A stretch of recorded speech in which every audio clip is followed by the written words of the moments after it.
ओम शांति। आज की तारीख है 17 मई 1967 का प्रातः क्लास, बुधवार। सारे षष्ठी चक्र में व ड्रामा में बाप एक ही बार आते हैं और कोई सत्संग आदि में ऐसे नहीं समझते होंगे, न वो बाप है और न वो बच्चे हैं। और उन सत्संगों में वास्तव में वो फॉलोअर्स भी नहीं है, न वो फॉलो करते हैं। सब झूठ ही झूठ है। यहाँ तो तुम बच्चे भी हो, स्टूडेंट्स भी हो और फॉलोअर्स भी हो।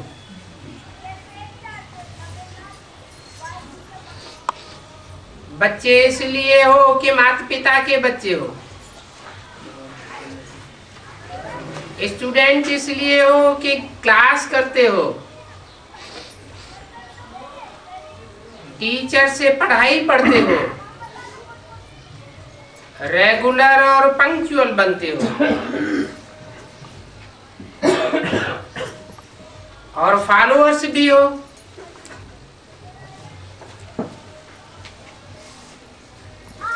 क्योंकि बाप जब जावेगा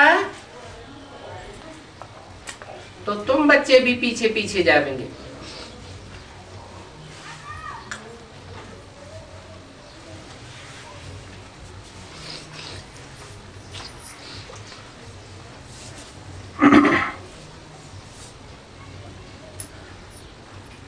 बच्चों को साथ में ले जावेंगे, बाबा जावेंगे तो फिर बच्चे भी इस अच्छी दुनिया से जाकर अपनी गुलगुल दुनिया में राजी करेंगे। ये बातें तुम बच्चों की बुद्धि में बैठ जानी चाहिए।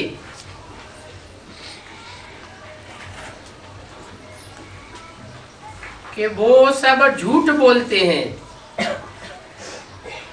और बाप तुम्हें सच्ची राह बताते हैं।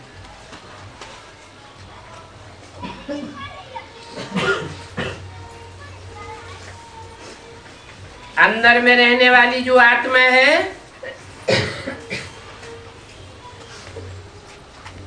वो तुम बच्चों की आत्मा बहुत खुश होती है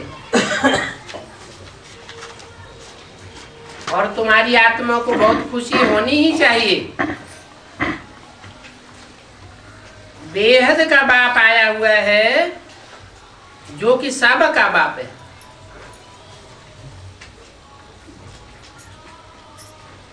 उन धर्मों के फॉलोअर्स ये नहीं कहेंगे कि हमारा धर्म पिता सब का बाप है।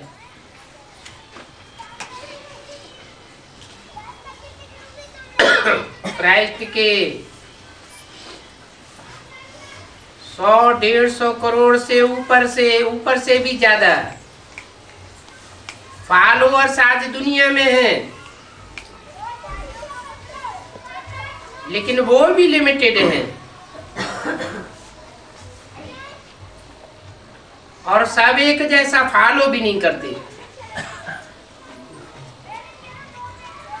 यहाँ तो तुम सब बच्चे नंबरवार फॉलो करते हुए बाप के पीछे पीछे जावेंगे।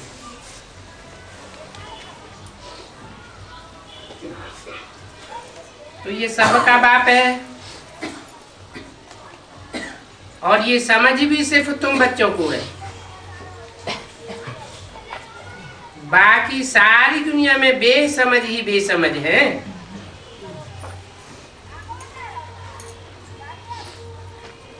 सारी दुनिया में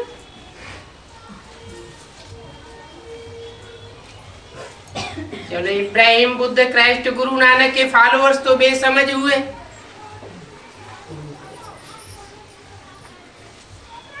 अपन को ब्रह्मा की औलाद कहने वाले बेसमझ हैं क्या? वो बच्चे नहीं हैं। फॉलोअर्स नहीं है, स्टूडेंट नहीं है। स्टूडेंट इसलिए नहीं है कि स्टूडेंट का काम होता है समझ पूर्वक पढ़ाई पढ़ना, टीचर का काम होता है जो भी पाठ पढ़ाता है उसके एक एक शब्द के हिज्जे हिज्जे करके समझाना।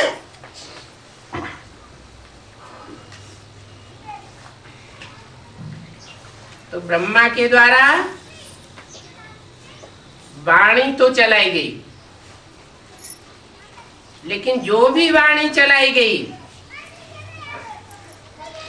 उस वाणी में जो क्रॉस करने वाले वाक्य आए उनकी समझ उनको खुद भी नहीं थी और सामने बैठे बच्चों को भी नहीं थी। अभी भी ऐसे ही वहां चल रहा है। जैसे बोला ये लक्ष्मी नारायण तो बुद्धू है, फिर बोला ये लक्ष्मी नारायण तो समझदार है। दोनों ही वाक्य एक दूसरों को क्रॉस करने वाले हैं। फिर न वहां समझाने वाला और न वहां समझने वाले स्टूडेंट। आज भी वहां ऐसे स्टूडेंट्स बैठे हुए हैं और यहाँ तो तुम पक्के पक्के स्टूडेंट हो। तुमको फ्री किया जाता है कि तुम टीचर के क्लास में ही पूछ सकते हो।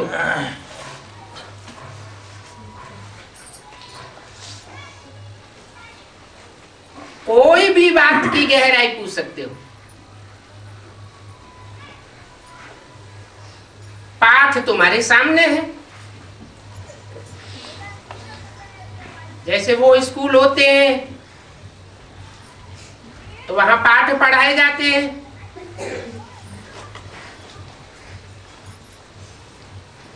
पोएट्री पढ़ाई जाती है, प्रोज पढ़ाई जाती है, टीचर उसका अर्थ बैठ समझाता है। यहां भी तुम्हारी पोएट्री है।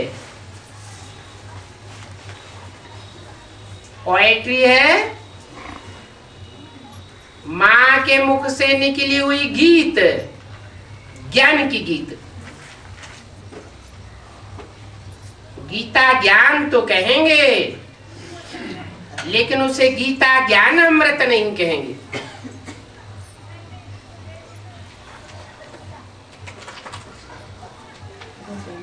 देवताएं अमृत पीकर देवता बने, अमर बने, या सिर्फ ज्ञान लेकर के अमर बने? अमृत पीकर अमर बने। अमृत तो मंथन से निकलता है। सिर्फ सुन लिया, सिर्फ सुनाई दिया, एक एक वाक्य का मंथन कुछ भी नहीं किया तो अमृत नहीं कहेंगे। बाप तो तुमको अमृत रस देते हैं जिससे तुम अमरनाथ बाप के अमर बच्चे बन जाते हो।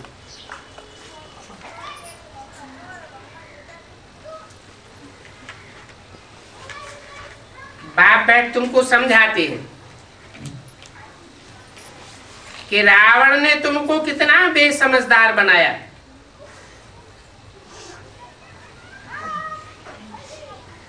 और बाप आकर के समझदार बनाते हैं। कितने का कोई जवाब है? कितना बेसमझ बनाया। कोई टाइम की लिमिट है? रावण ने 2500 साल तुमको बेसमझ बनाया, बेसमझी सिखाई।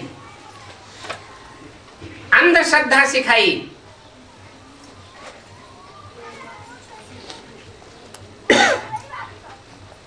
इब्राहिम ने अंधश्रद्धा सिखाई, उनके फॉलोअर्स ने सिखाई, बुद्ध ने सिखाई, उनके फॉलोअर्स ने सिखाई, क्राइस्ट ने सिखाई, उनके फॉलोअर्स ने सिखाई। लास्ट में कौन आता है?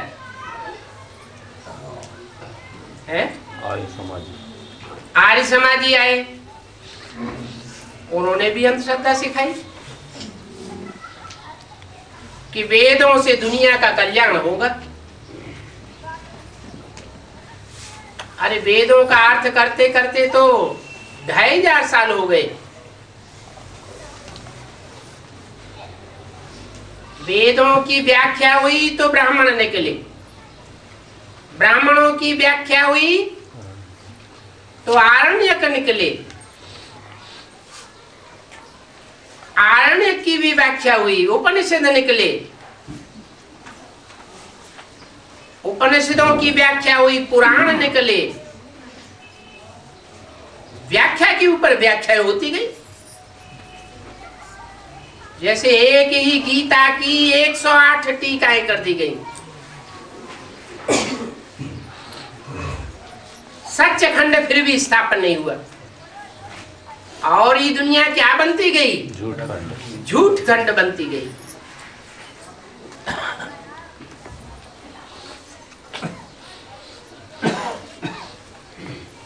तो आर्य समाजियों ने भी अंधश्रद्धा सिखाई।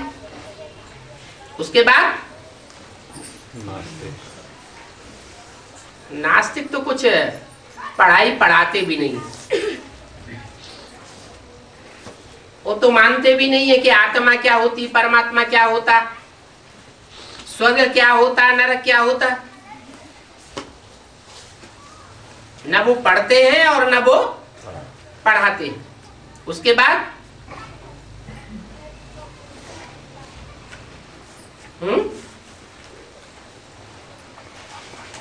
और उसके बाद किसने बेसमझदार बनाया? अरे कोई नहीं बनाया है?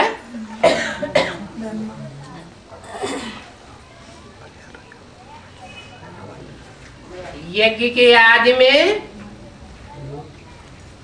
दादा लेखराज ब्रह्मा को साक्षात्कार हुए।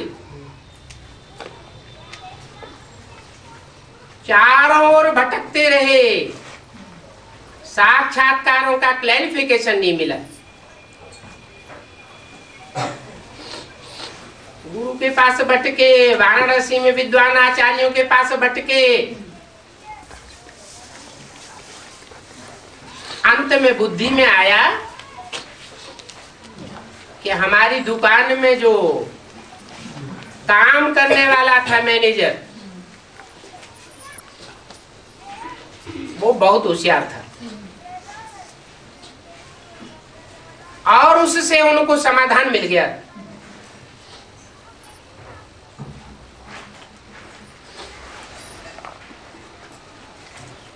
समाधान मिल भी गया,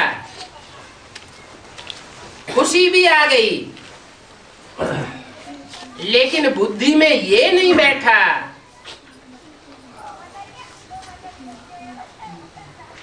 कि हमको समझाने वाला कौन।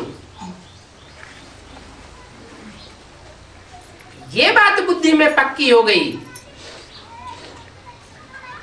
कि मुझे ब्रह्मा के रूप में कार्य करना है, नई दुनिया में कृष्ण के रूप में जन्म लेना है। सन 47 में जब सिंध हैदराबाद से भाग करके 300-400 कुमारी और अधर कुमारियां कराची में आकर इकट्ठी हो गई, तो खुशी का पारावार न रहा।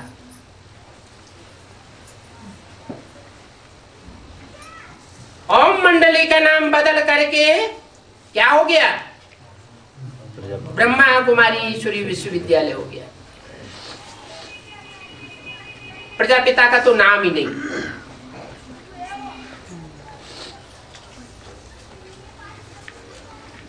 ब्रह्मा के रूप में, फाउंडर के रूप में अपने को आगे रख दिया।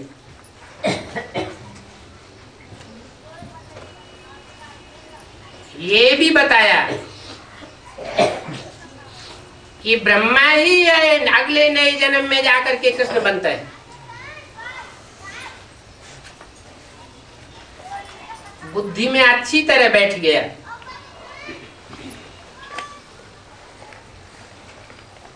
कि निराकार शिव ब्रह्मा के द्वारा आकर के साकार में ज्ञान देता है।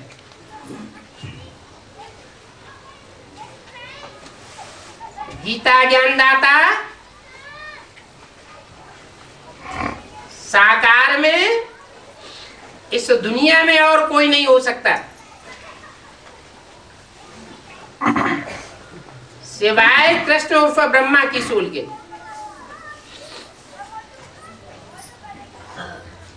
स्वीकार कर लिया आत्मा ने। गीता ज्ञानदाता साकार में कृष्ण उर्फ ब्रह्मा ही है, दूसरा कोई नहीं हो सकता।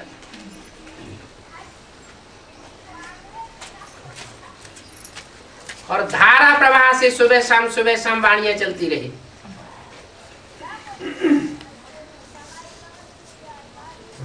जैसे बेसिक नॉलेज के बच्चे होते हैं, उनके सामने कबीरदास की, सूरदास की, तुलसीदास की चौपाइयां, कवित्त, दोहे पढ़ने के लिए रख दिए जाते हैं। वो पढ़ते हैं, रटते हैं, सुनते हैं, सुनाते हैं, लेकिन उनके गहरे अर्थ को नहीं जानते।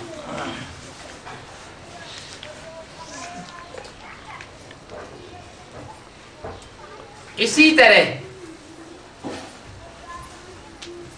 ब्राह्मणों की दुनिया में इब्राहिम, बुद्ध, क्राइस्ट, गुरु नानक की ही तरह एक और बेसमझी का पारावार ऊंचा चढ़ गया। इतना ऊंचा चढ़ा कि हर धर्म की मनुष्य आत्माओं ने उस बेसिक नॉलेज के सामने अपनी माथे को झुका दिया।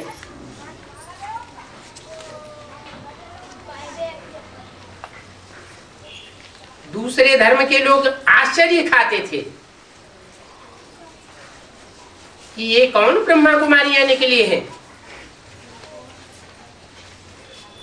जो एक बार हमारे फॉलोअर्स को तोड़ लेती है तो किसी में कोई ताकत नहीं कि उनको कोई कन्वर्ट करके वापस ला सके।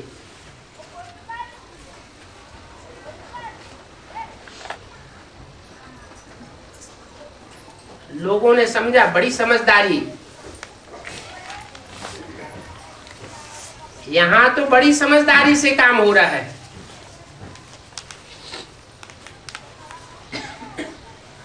लेकिन बाबा ने तो बता दिया हमारी वाणी में, सबसे बड़ी ते बड़ी बेसमझी कौन सी है? सबसे बड़ी ते बड़ी भूल कौन सी है? जिस भूल से भारत स्वर्ग से नरक बन गया।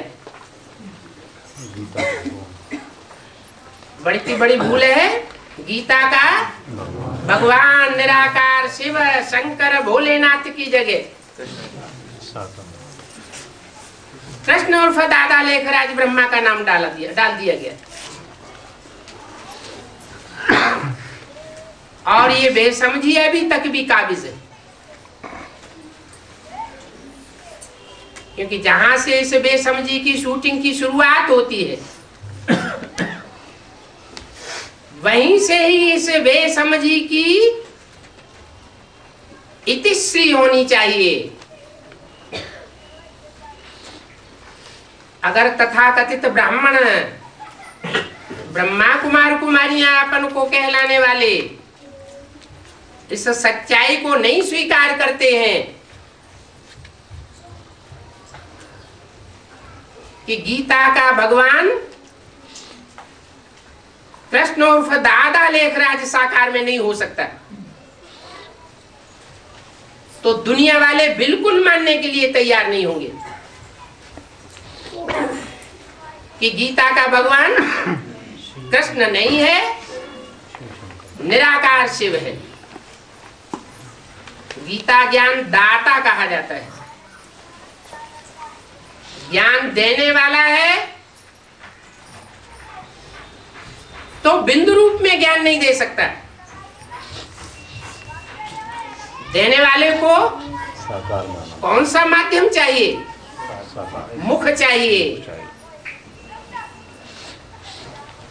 तो गीता ज्ञान दाता का वो साकार माध्यम कौन?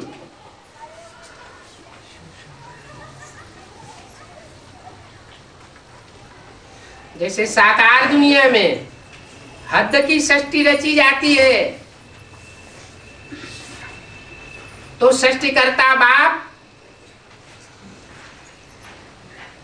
मां को साथ लेकर के गुप्त में बीजारोपण करता है। यज्ञ के आदि में भी मनुष्य सृष्टि के बेहद के बाप ने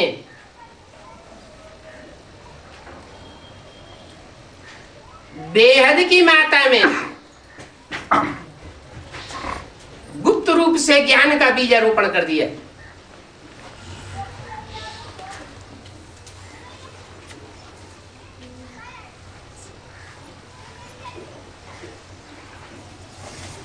बीजारोपण तो हुआ, लेकिन बाप बच्चों के सामने प्रत्यक्ष नहीं हुआ। बच्चों के सामने तो छोड़ो, जो यज्ञ की प्रधान माताएं थी वो भी नहीं पहचान सकी, और अभी भी ऐसे।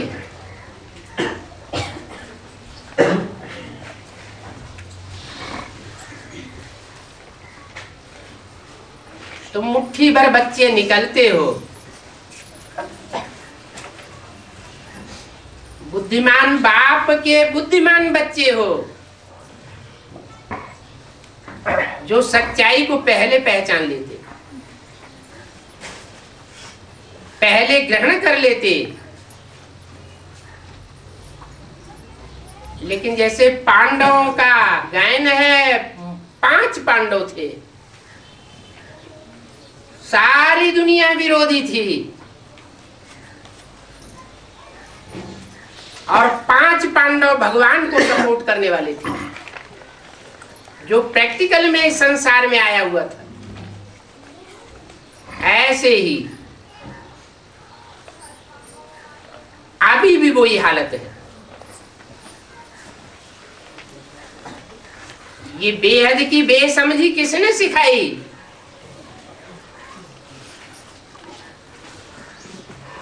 सिर्फ इब्राहिम बुद्ध क्राइस्ट गुरु नानक आदि धर्म गुरुओं ने सिखाई, या ब्राह्मणों की दुनिया में भी सिखाई गई?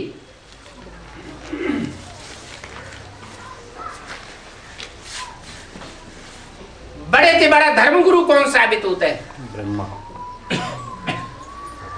देहधारी धर्म गुरुओं में बड़े से बड़ा गुरु कौन? ब्रह्मा। मुरली में तो प्रश्न किया है, रावण कौन? फिर जवाब भी दिया है, जरूर कहेंगे ये गुरु लोग। गुरुओं में बड़े बड़े गुरुओं का नाम क्या हुआ?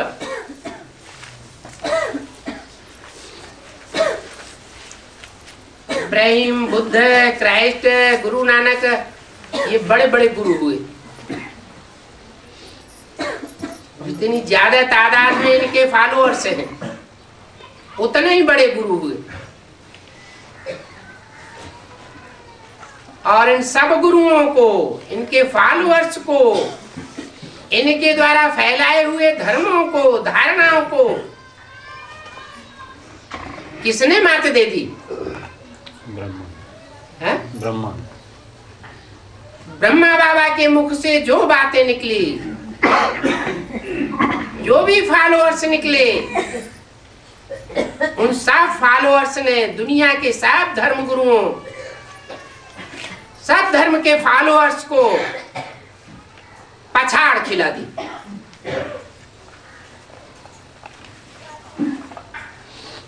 कोई मुकाबला नहीं करने आया।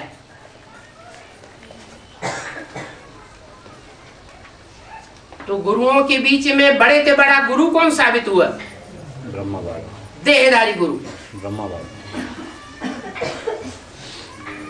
इसलिए रावण के चित्र में 10 धर्म पिताएं तो दिखाए हैं। सारी दुनिया जिनके फॉलोअर्स है, सारी दुनिया रावण संप्रदाय बन जाती है। 5 मुख दिखाए हैं, काम क्रोध लोभ मोह अहंकारी, महाकामी महाक्रोधी महालोभी।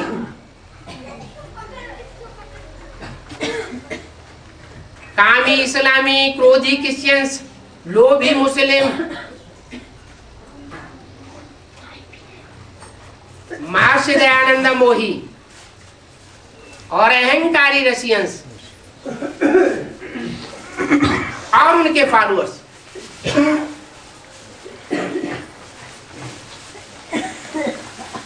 फिर इनके वाइब्रेशन को, तामसी वाइब्रेशन को फॉलो करने वाली प्रकृति माता। और प्रकृति के 5 तत्व जिनके लिए शास्त्रों में कहा हुआ है कि रावण ने इन 5 तत्व रूपी देवताओं को अपनी चारपाई से बांधा हुआ था। अग्निदेव, वायुदेव,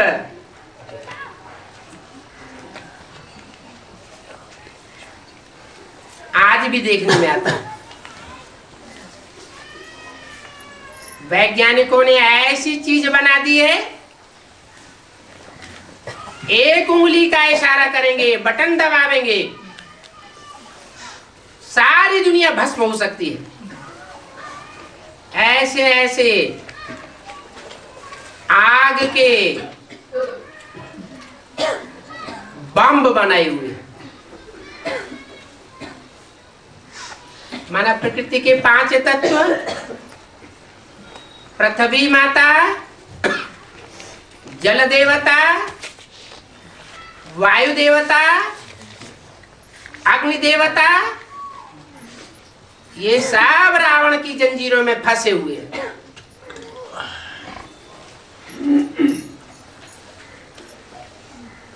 कब तक फंसे रहते हैं? तब तक फंसे रहते हैं जब तक कि बाप बाप के रूप में प्रत्यक्ष नहीं होता। भले गाते हैं त्वमेव माता च पिता त्वमेव, पहले माता के रूप में आता है, नाम दिया जाता है ब्रह्मा, बड़ी मां। लेकिन गलती से छोटे छोटे बच्चे, अबोध बच्चे मां को ही सब कुछ समझ लेते हैं। उनकी बुद्धि में ये नहीं बैठता कि मां से भी ऊंची पावर कोई और है। जब वो बच्चे समझदार बनते हैं तो उनकी बुद्धि में बैठता है कि मां तो फिर भी रचना है, रचयिता तो बाप है। ऐसे बच्चे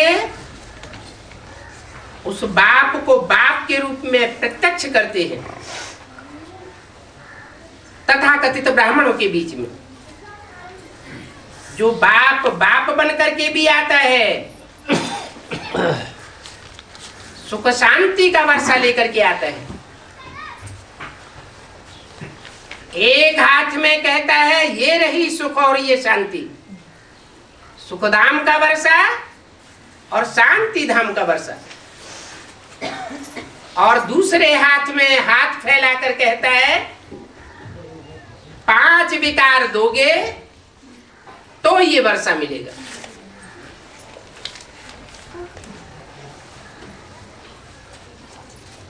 बच्चों की भी समझ में आता है, बुद्धि में बैठता है कि बुद्धि जो 1000 नियामत कही जाती है, जन्म से ही हर मनुष्य को बुद्धि प्राप्त है। ये बुद्धि का महापरिवर्तन तब होता है जब बाप बाप के रूप में आता है।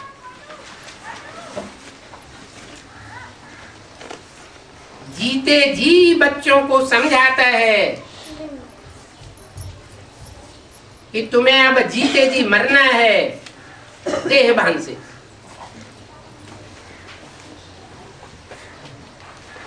और मर करके नया जन्म लेना है, फिर तुम्हें अतीन्द्रिय सुख की प्राप्ति होनी। नई दुनिया का वो वर्षा है, और वो वर्षा अविनाशी वर्षा है।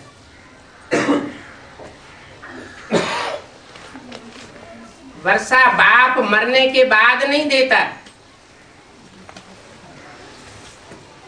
जीते जी ये वर्षा मिलना है।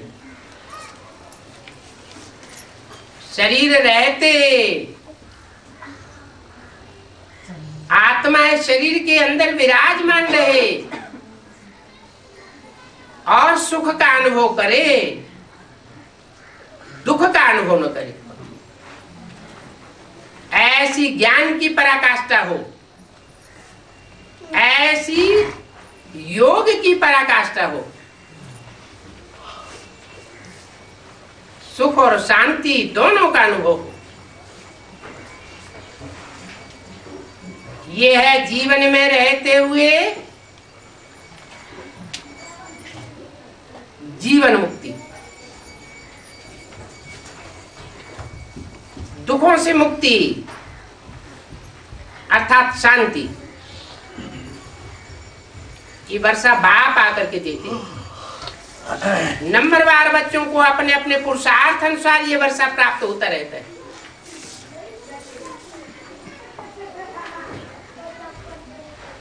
तो बाप तो आकर के समझदार बनाते हैं, और जो भी मनुष्य धर्म गुरु है वो सब बेसमझी सिखाते हैं। वो बाप की पहचान है कि वो बाप बाप भी है, ज्ञान गर्भ का बीजारोपण करने वाला बाप, और अंत में जब बाप के रूप में प्रत्यक्ष होता है तो सुख और शांति रूपी मुक्ति, जीवन मुक्ति का वर्षा देने वाला बाप, वो टीचर भी है। एक ही शरीर से बाप, एक ही शरीर से क्लैरिफिकेशन देने वाला टीचर काहे का क्लैरिफिकेशन देता है?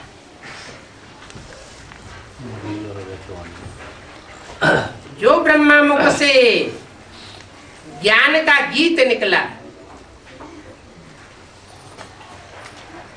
जिसे मुरली कहा जाता है, उसका भी क्लैरिफिकेशन देता है। और ब्रह्मा के शरीर छोड़ने के बाद ब्रह्मा की सोल जो गुलजार दादी में प्रवेश करके धारणा की वाणी चलाती है, धारणा की वाणी चलाती है, ज्ञान की वाणी नहीं। ज्ञान की वाणी तो सिर्फ शिव की सोल ही चलाती है, लेकिन जो देव आत्मा है वो दिव्य गुणों को धारण करने वाली होती है। जो भी सतयुग में देवताएं होंगे उनमें पहला देवता कौन बनेगा? ब्रह्मा बाबा। ब्रह्मा की सोल।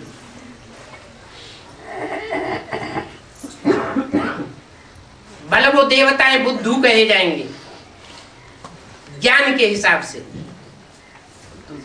लेकिन जीवन की धारणा जितनी उनमें होती है उतनी धारणा और कोई मनुष्य मात्र में धर्मगुरु में नहीं हो सकती। इसलिए उन देवताओं का जो पहला पत्ता है वो धारणा की वाणी चलाता है।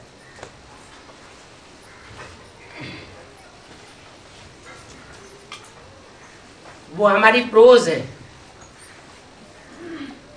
मुरली है पद्य और प्रोज है अव्यक्त वाणी।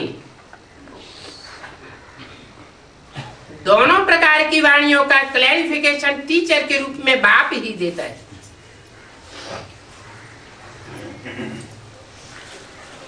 और तीसरा रूप है सदगुरु का। सदगुरु अर्थात सदगति करने वाला। पहले आत्मा की सदगति करेगा, मन बुद्धि रूपी आत्मा कही जाती है, या पहले शरीर की सदगति करेगा? आत्मा। पहले आत्मा की सदगति करता है। आत्मा सोचने समझने मनन चिंतन मंथन करने योग्य बनती है।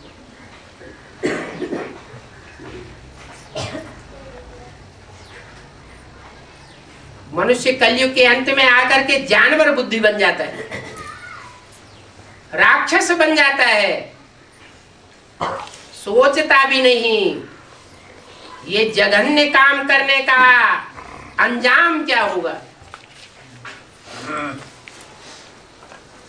न सोचता है न समझता है, उसको जानवर कहा जाता है। बाप आकर के पशुपतिनाथ के रूप में उन पशुओं को ज्ञान की डोरी से नकेल डाल देता है।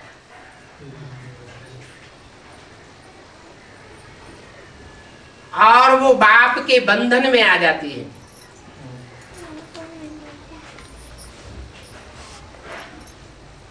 मन रूपी घोड़ा जो उछाल मारने वाला है उस लगाम से कंट्रोल होने लगता है। धीरे धीरे मन बुद्धि का सुधार होता है। तो आत्मा की सदगति होती है। आत्मा जब संपूर्ण एकाग्र बनती है तब शुरुआत होती है शरीर के 5 तत्वों की निरोगी बनने की।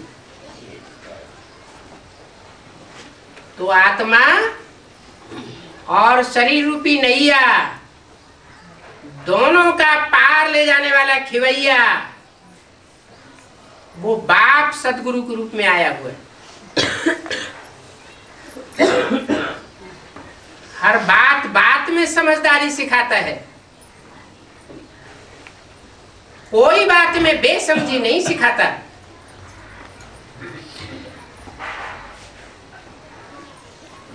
तो दुनिया के जो भी धर्मगुरु हैं, बड़े बड़े धर्मगुरु, बड़े बड़े धर्म नेताएं, राज्य नेताएं, वो पहले नहीं टकराते। कौन पहले टकराते हैं?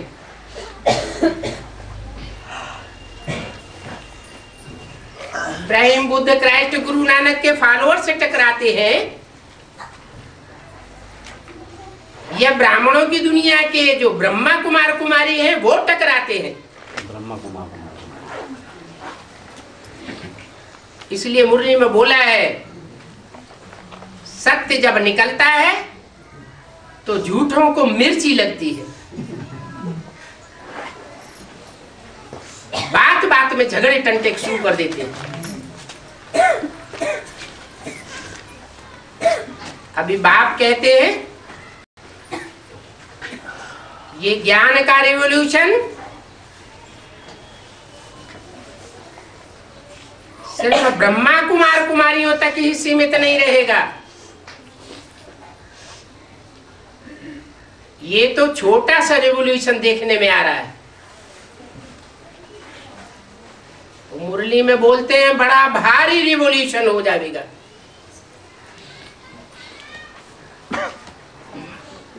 हिंदू, मुसलमान, सिख, ईसाई सब आपस में इन ज्ञान की बातों को लेकर के लड़ मरेंगे।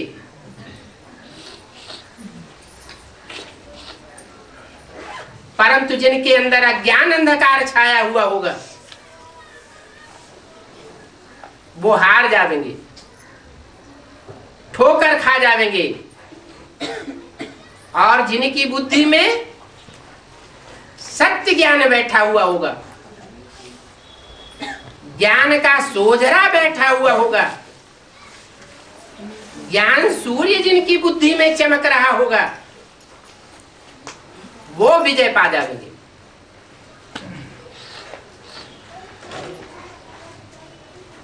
क्योंकि भगवान आकर के बेसमझी का ज्ञान नहीं देते हैं, वो तो आकर के तुम बच्चों को समझदार बनाते हैं। उन बच्चों को समझदार नहीं बनाते, इनको जो सन्मुख नहीं पढ़ते हैं, जो सन्मुख नहीं पढ़ते, टीचर के रूप में, बाप के रूप में, सदगुरु के रूप में उस एक बाप को नहीं पहचानते, उनको समझदार नहीं बनाते और तुमको समझदार बनाते। सारे विश्व पर राज्य करने लायक तुम इतने समझदार बनते हो।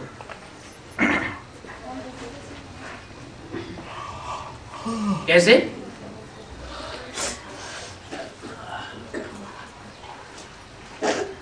सारे विश्व पर कैसे राज्य करते हो? योग बल से। पहले तो है ज्ञान बल। तुम 4.5 लाख सितारे, जिनमें 4.5 लाख सितारे रूपी आत्मा प्रवेश होकर के टोटल 9 लाख सितारे सारी दुनिया में हर धर्म संप्रदाय में ज्ञान की चमक मारेंगे। हर धर्म की आत्मा उस ज्ञान के सामने झुकेगी।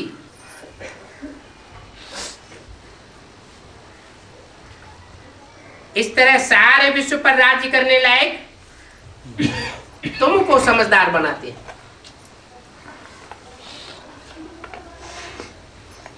ये कोई हिंसक लड़ाई नहीं सिखाते हैं, ये ज्ञान के तीर तलवारों की लड़ाई है।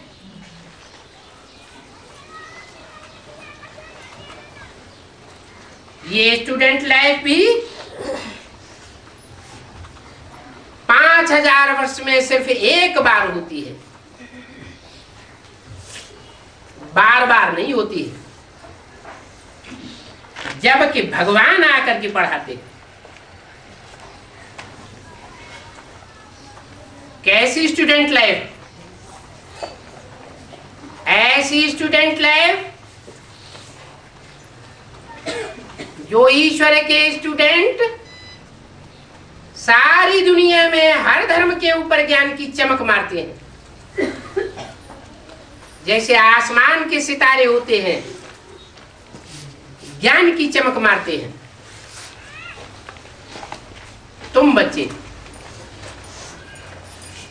वो स्थूल सितारे हैं आसमान के, और तुम धरती के चैतन्य सितारे हो।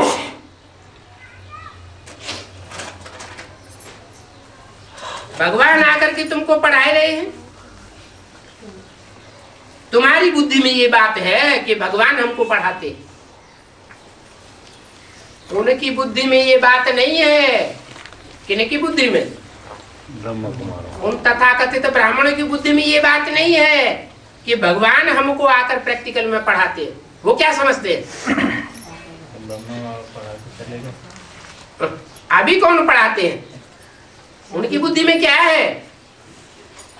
दीदी दादी दादाएं हमको पढ़ाते हैं, भगवान हमको नहीं पढ़ाते, मनुष्य गुरु हमको पढ़ाते।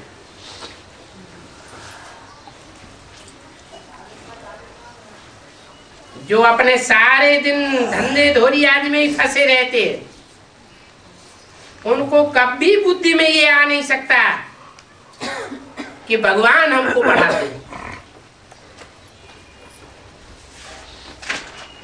कौन सा धंधा धोरी है? पढ़ाने वाले तो पैसे कमाने की धंधा धोरी में लगे रहते हैं। जैसे भक्ति मार्ग में कथावाचक ब्राह्मण होते हैं, तो कोई सच्ची कथा थोड़ी सुनाते हैं। जानते हैं कि हम सत्यनारायण की सच्ची कथा कह करके लोगों को सुनाते हैं, लेकिन सत्यनारायण की जीवन कहानी हम बिल्कुल नहीं जानते। ऐसे ही उन तथाकथित ब्राह्मणों की दुनिया में भगवान की जीवन कहानी, एक अद्भुत जीवन कहानी की कथा कहानियां सुनाते हैं, लेकिन भगवान कौन है ये बिल्कुल नहीं जानते। जैसे और धर्म पिताएं आए, गाल बजा के चले गए, दुनिया नीचे ही गिरती रहती है, वैसे ही उनका भगवान भी क्या करके जाता है? आता है, ज्ञान का गीत सुना के चला जाता है, और ब्राह्मणों की दुनिया नीचे गिरती रहती है।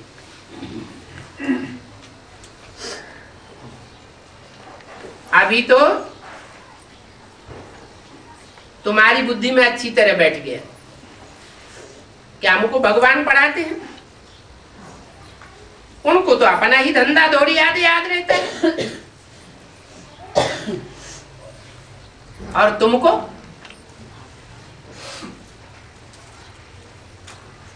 तुम्हारे में भी बाप के सच्चे स्टूडेंट वो हैं, बल कारखाने में काम करने जाते हैं, खेती करते हैं, पढ़ाई पढ़ने जाते हैं, लेकिन बुद्धि में क्या चलता है? ज्ञान की बातें चलती है, सेवा की बातें चलती हैं। संगठन को, जो नई दुनिया का संगठन प्रत्यक्ष होने वाला है, उसको मजबूत करने की बातें उठती हैं, संगठन बढ़ाने की बातें उठती हैं। तो उन स्टूडेंट में और तुम्हारे में रात दिन का फर्क। तुम बच्चे जबकि जानते हो कि भगवान हमको पढ़ाते हैं, तो फिर बच्चों को कितना हर्षित रहना चाहिए अर्थात रहते नहीं है। जितना हर्षित रहना चाहिए उतना हर्षित रहते नहीं है। और दुनिया में जो भी बच्चे हैं वो सब हैं पाई पैसे वालों के बच्चे, मिट्टी में मिल जाने वालों की औलाद है। क्या वो किसकी औलाद है? उनकी औलाद है जो सब मिट्टी में मिल जाएंगे। यहाँ तो तुम बच्चों को बहुत खुशी होनी चाहिए। हम हैं हीरो पाठधारी के बच्चे।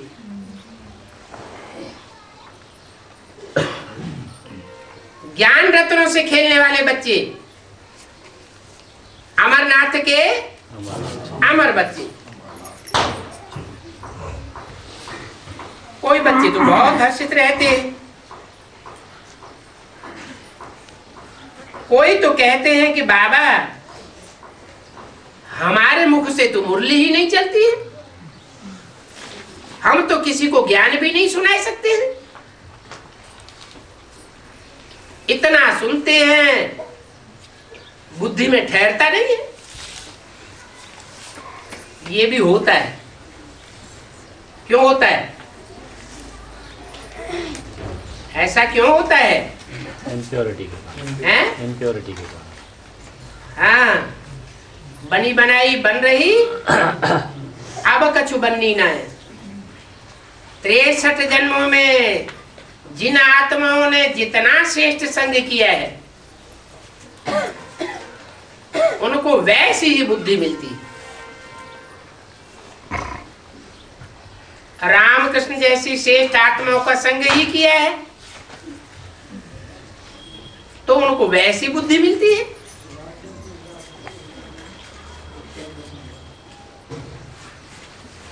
बाप कहते हैं ये ज्ञान तो बहुत सहज है, ये मुरली कोई बहुत थोड़ी ही है। जैसे कि भक्ति मार्ग में साधु संत आदि के पास जाते हैं तो कहेंगे कि हमको भगवान कैसे मिले।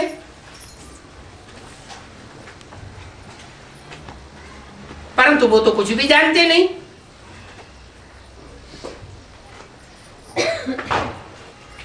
गुरु नानक के भक्त गुरु नानक के पास जावेंगे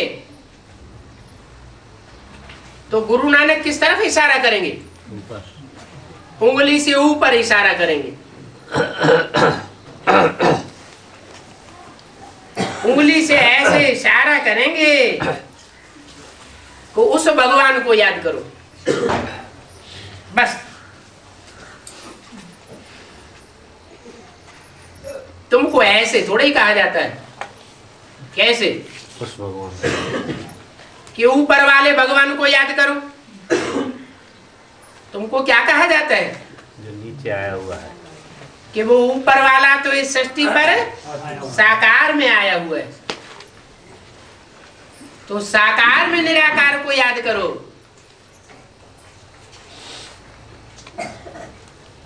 जो उस साकार को नहीं पहचान पाते,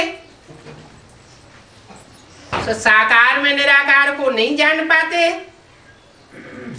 वो फिर दूसरे धर्म में कन्वर्ट हो जाते। बाप कोई नहीं पहचाना तो 16 कला संपूर्ण आत्मा कैसे बनेगी? बाप तो आते हैं नर से नारायण बनाने के लिए। नर से नारायण इसी जन्म में बनता है, अगले जन्म की बात नहीं है। तुम सब हो नर से नारायण जैसे इसी जन्म में बनने वाले। नारायण अर्थात 16 कला संपूर्ण, जिसकी भक्ति मार्ग में मंदिरों में पूजा होती है। नारायण के 2 ही रूप हैं जिनकी भक्ति मार्ग में पूजा होती है। जो भी बिरला मंदिर है, जेके मंदिर है, या जो भी लक्ष्मी नारायण के मंदिर हैं, उनमें 2 प्रकार की मूर्तियां हैं।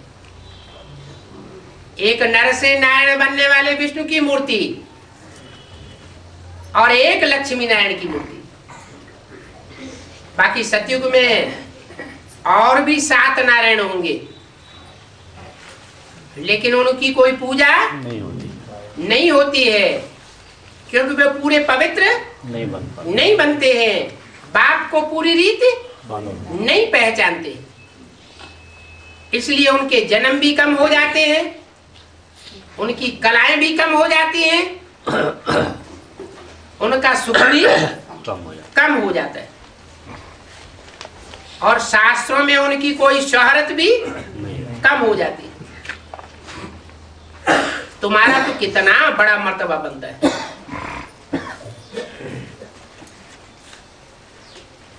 तो कहेंगे ये ड्रामा ही ऐसा बना हुआ है।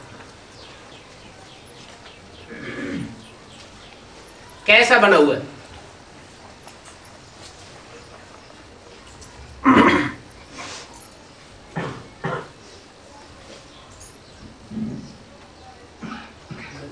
कि उनको कम प्राप्ति होती है और तुमको जास्ती प्राप्ति होती है। तुमको भी इतनी प्राप्ति होती है, फिर तुम भी भूल जाते हो। ऐसे नहीं कि तुम्हारे में भी सब बाप और रचना को जानने वाले बैठे हुए। कई कई की तो चलन ऐसी है जो कि बात मत पूछो।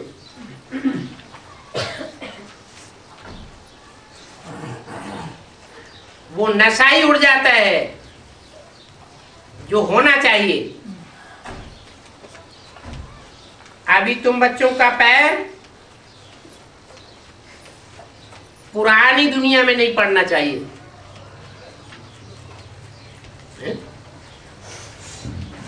क्या देवता बन गए? देवताओं के लिए गायन है कि देवताओं के पैर पुरानी दुनिया में नहीं पड़ते। ये क्या बात कह दी? देह भान में नहीं रहना चाहिए। पैर पुरानी दुनिया में न पड़ना अर्थात ये बुद्ध रूपी पांव इस पुरानी पतित दुनिया में न जावे। कहाँ रहे? या तो नई दुनिया की प्लानिंग में बुद्धि लगी रहे, या तो बाबा के जो वर्षंस हैं उन वर्षंस के मनन चिंतन मंथन में लगी रहे, या तो बाबा का ज्ञान दूसरों को सुनाने में लगी रहे।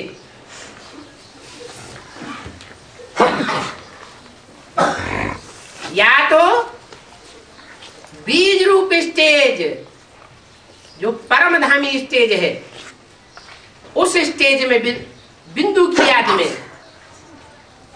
निराकारी स्टेज में आत्मा अपने शरीर में भ्रकुटी के बीच में टिकी रहे, तो कहेंगे कि पांव पुरानी दुनिया में नहीं पड़ रहे हैं। तुम जानते हो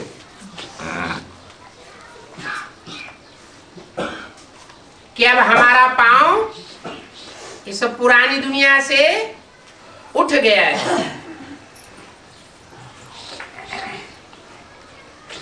ये दुनिया विषय सागर है।